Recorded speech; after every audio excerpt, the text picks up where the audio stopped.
Hi gang, welcome to Dinah Dares to Plan. My name's Dinah Dare, and on this series I am taking my experience, skills and knowledge from being a project manager in tech and applying it to the world of burlesque and cabaret. So today we're going to be talking a bit about feedback. Now, personally, when someone gives me feedback about my art, until a few years ago, it literally felt like someone was stabbing me in the stomach repeatedly with a sharp knife. My guts were falling out, and I just wanted to die. It was not a pleasant experience, and it was something I really hated. I would put it off. I did not like doing it at all. And some of the things I've heard over feedback about the years, don't take feedback personally. But I think when we're in the business that we're in and we're putting our art in front of someone to ask for critical feedback, that is personal because our art is personal. We've put time and effort and our souls and hearts into whatever it is we're now asking for critique on. And that's really scary. About 4 years ago, I became a manager in my day job as project manager. So I was going to have to line manage some people, and I knew that it would mean I was going to have to give difficult feedback, as well as obviously potentially receive it from people higher than me, because I was going to be under a higher scrutiny being in a leadership position. So what I did was I read this book, which was highly recommended from a lot of people, and this is Radical Candor. And this actually had a massive impact on how I view both giving and receiving feedback. And I think so much of it can be applied to what we do, burlesque and cabaret. If you do pick up the book, there's loads of really good examples in it. The examples are all based in a business world. Do take that into account if you're going to read it. But you can also apply the concepts really easily to what we do all the time. The core concept of Radical Candor is that you give honest and direct feedback, but also that you care and you're empathetic towards the person that you're giving it to. So you're giving that feedback because you genuinely care that you want that person to succeed or change, but you're also giving it in a direct manner, something that we British do, and I don't know if anyone else that's watching this can relate from other countries. We have a tendency to downplay our feedback, so we'll say, oh, you could maybe do this, or I thought about you could perhaps change this thing, or maybe use this, and we sort of use a lot of words to downplay what we mean. And part of Radical Candor is actually just being extremely direct with your feedback. We're going to look at this in the context of receiving feedback for a new act, as sort of how you would go about sort of tips and tricks for receiving that feedback, and also some tips and tricks on how to give feedback if someone asks you for it as well. So when you are seeking someone out to ask them for feedback on an act, you want to think about who you're asking for that feedback from.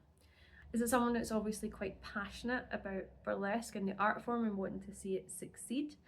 Is it someone that maybe knows you personally, that is rooting for your success, maybe a mentor? Is it a friend who's maybe got a skill set that you don't have and you're wanting to get their feedback on you using that skill set? The reason I'm saying that it's important to think about who you are asking this feedback from is you don't want to ask feedback from someone who doesn't care about you or your art. And what I mean is they don't have to specifically care about you, but they need to care about your art form. So it's about thinking about, do they actually care about your art form if they don't care about you personally? And the reason for that is because then you know that when you're getting that feedback, you know it's coming from a good place. They are going to give you the critical feedback and it's going to hurt because it's your art and it's painful, but you know that they're coming from a place of they want you to succeed. They either, as I said, they either know you personally and they want you to be better and succeed and do well, or they really care about this art form and they really want to see the art form, whatever that is that you're in, grow and evolve, and part of doing that is helping performers in that space grow and evolve and be the best versions of themselves that they can be. The key thing to remember when you're asking for feedback, it's about making the act better, making you a better performer in whatever that is. I don't think I know of anyone who means well who would tear apart your act and not give you any sort of positive for it. They're going to pick up on the points that you need to improve on and they can work that with you.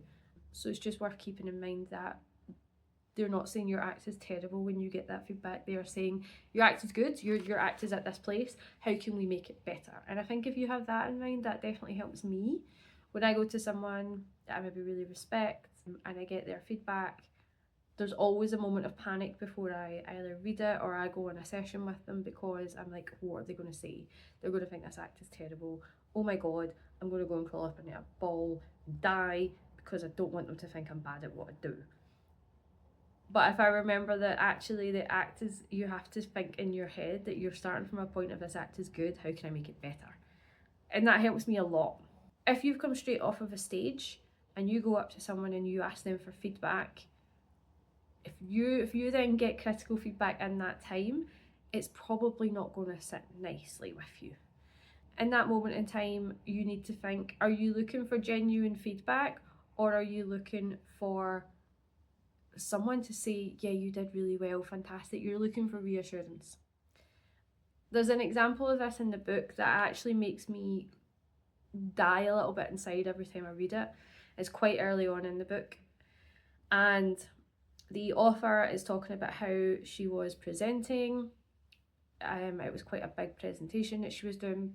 She was very nervous. She came out, she thought she did quite well, sort of on a high. She said to her boss, how do you think that went?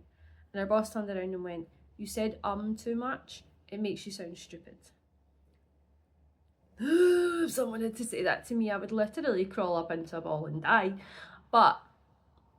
And there's going to be a lot of you out there that are watching this going, that is brutal, it's direct. And she explained the why, even though the word stupid is not the word that I would use. She was making her point. The number of times that she was using in that presentation made people think that she wasn't very smart. So if you're asking for feedback, think before you ask. Are you in a good headspace to receive this feedback? Are you wanting feedback, or do you want reassurance? If you want reassurance, ask someone ask a friend that will give you reassurance in that moment that it went well. When I come off of a stage, I tend to not ask anyone for feedback in that moment. If I want feedback, I'll ask later, or I will record the act and then I will get someone to look at it later. If my partner is driving me home, I will sometimes say to him, oh, how do you think that went?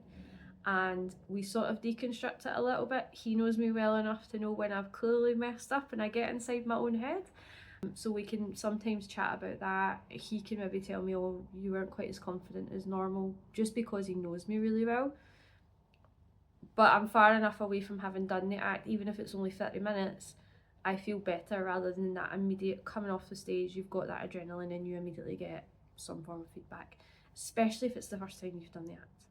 As I mentioned earlier, it is important to make sure that the person you're asking for feedback, or if someone offers you feedback after a show, that you think that person has the best intentions. Unfortunately, radical candor can be misused, which I'll talk a little bit about when giving feedback.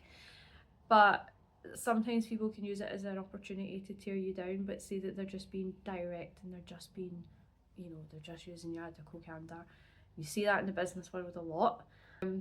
So it is just something to keep into consideration when you are receiving feedback, is, does this person genuinely have your best intentions at heart when you're taking it on? Giving feedback. I personally find giving feedback actually a lot harder than receiving feedback. I think because I tend to be my own worst critic. So if someone is giving me critical feedback, I can kind of go, yeah, I can see that, I can totally see that. And I'm a lot better these days at not taking it personally. I think just having overexposure to it also helps. Giving feedback, however, especially critical feedback, is something that I still squirm about a little bit, especially I have to do it in my day job all the time. I still squirm if I have to give it. The thing about giving feedback is, in the book Radical Candor, it breaks down giving feedback into sort of 4 sections. So you can either have ruinous empathy, which I know that I have definitely been guilty of in the past. This is when you're so worried about upsetting someone that you don't give them feedback that they should have. An example in the book right at the start is there was someone who was underperforming at the place that the author worked, and she was their boss. she sort of tiptoed around giving him the feedback and didn't give him it direct enough, and a few months later she had to fire him. And when she fired him and told him why, he said, "Why didn't you just tell me that was the problem and I could have fixed it?" It's worth bearing in mind that ruinous empathy hurts you, it hurts the person you're giving the feedback to, and it will damage the relationship in the long term as well. Manipulative insincerity. This is when you don't necessarily care about the person, so the feedback that you're given isn't for your best intentions. It's been manipulative somehow. This is actually, I think, the worst type of feedback you can give, because someone is pretending to care, but they're actually trying to do something quite mean. Obnoxious aggression, that is what it says in the tin. Someone who is just being difficult. They don't care about you. They have no intention of being direct with you. They're being difficult. They're maybe being really obtuse. This is the type of feedback that you just put it in the bin. Don't even look at it. Just be like, meh, no. And the last type, of course, is what we're talking about, radical candor, which is where you care about someone personally and you also give them direct feedback. A few things to think about in terms of giving feedback. Timing is really important. What I've already just talked about, don't ask for feedback if you're not ready to receive it, but also if you're going to give someone feedback, ask them in that moment if they are in a good place to receive it. I've had a situation that unfortunately sort of ruined an experience for me, where I was performing in a festival, it was a competition, I didn't place, which is fine. And while we were all getting our cast photo on stage, one of the other performers came up to me and said something about my act. And I explained that it was something to do with my costume, that was why I didn't do something. And they went, "Well, you still should have done this." And I just wasn't prepared to receive that feedback in that point. Therefore, I didn't consider it. I very much dismissed it.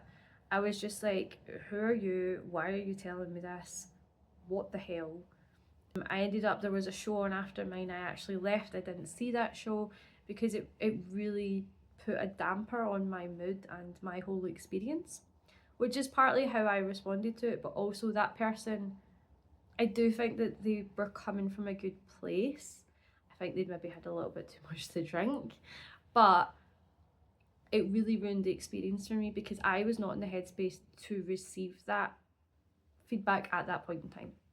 So think about when you're going to go and give someone feedback. Ask them if they're in the headspace to receive it. Don't go up to them the second they've come off the stage and tell them something, or immediately after. Even send them an Instagram message, or if you've got their number, WhatsApp or whatever, and ask them, "I've got a little bit of feedback, do you want to hear it?" Giving people the opportunity to hear it or not, it's just courteous. And I think particularly in this industry, no one wants unasked for feedback on your art. If you don't know the performer or the person personally, but you have a lot of passion about that art form or that particular skill and you want to give them feedback, come from it from that perspective. So you could contact them like, "Hi, I saw you perform the other night. I saw that you did Charleston. I'm a really experienced sort of vintage jazz Charleston dancer. I've got some feedback about the act that I just think could really help you improve. Do you want to hear it?"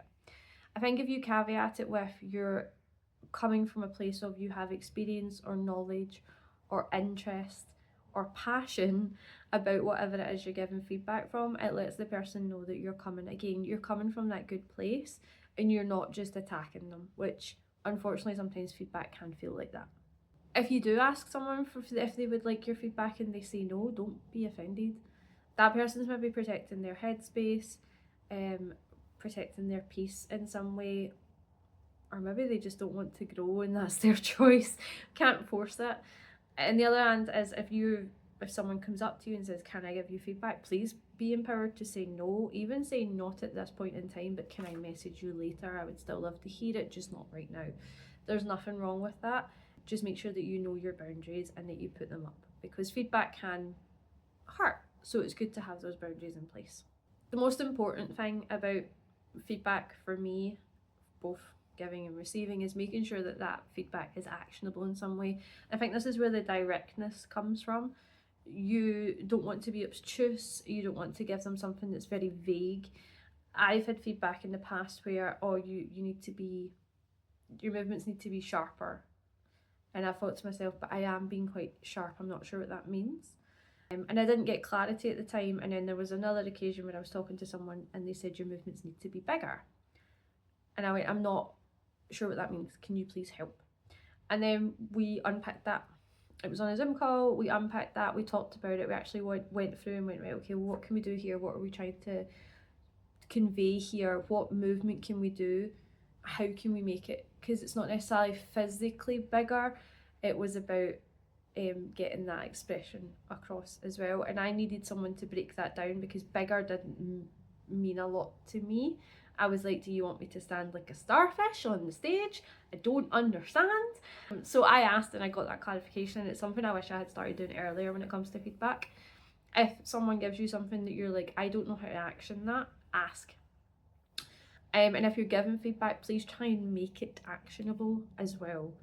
One of the best feedback sessions I ever had was I actually just worked through my act with the person at the same time. We made changes, we made edits. That was an in-person, which was really good. I really enjoyed that. Another really valuable one, as I just talked about, was going through and we talked through the act a bit at a time and broke down what could we do here, what could we do there, and used the video to kind of vibe that way. But these were actionable, which is the main point. Ask for clarity if you get feedback if you're not sure, but also if you're giving it, please try and think about what it is you're asking that person to do. So that's kind of where I'm going to leave it, chatting about feedback. As you can probably tell, this is something I'm quite passionate about. I do think that giving and receiving feedback is such a vulnerable place to be for both sides of this, but it's also how we grow as performers. Some food for thought for you is, has there ever been a time where you've maybe avoided giving feedback because you didn't want to hurt someone's feelings? You know, what would you do differently now? Do you avoid listening to feedback? Do you get feedback and reject it? Now, that is something else to consider, as feedback as an opinion, but it's still worth listening to other people's opinions. Whether you dismiss it or not is your choice. So I really hope that that's helped. I hope that some of you will apply it in the future. Please, if you've got any comments, questions, feelings, thoughts, queries, concerns, drop me a message, drop me a comment. I'm more than happy to help, to chat. That's what I'm here for, to help as much as I can. And I hope this was useful today, and I will see you all next time, gang. Bye.